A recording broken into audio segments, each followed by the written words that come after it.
A Queensland woman got an awful fright when she found a mature female redback spider in a head of supermarket broccoli. Tamara Moore, 32, was slicing a head of broccoli at her Townsville home on Sunday when she spotted the full-grown female spider. "I was chopping all my veggies up for the week when I saw a flash of black and red. The bloody thing just crawled out," Mrs. Moore said. "I would have probably been better off with takeaway, as I quite easily could have been bitten after I pulled the entire thing apart." Mrs. Moore carved the stem off and placed the florets into a plastic container and returned it to Coles in North Ward.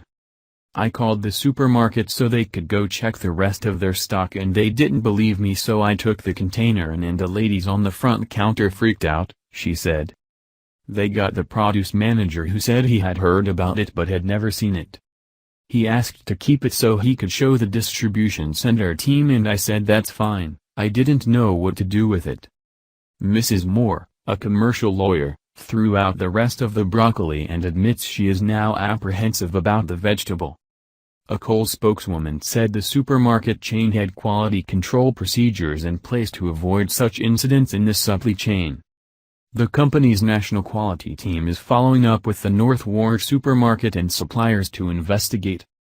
Queensland Museum Principal Spider Curator Dr. Robert Raven said pictures of the mature redback showed it looked ready to drop eggs and could have caused a serious envenomation. "She could have been building a silken nest in the broccoli as it would have provided a warm, moist location for the eggs it may have been ready to lay," he said. "It's certainly not common, but it can happen as redbacks can survive a long time in the distribution chain because they can live for a while without a lot of air or water and they can endure cold temperatures for long periods."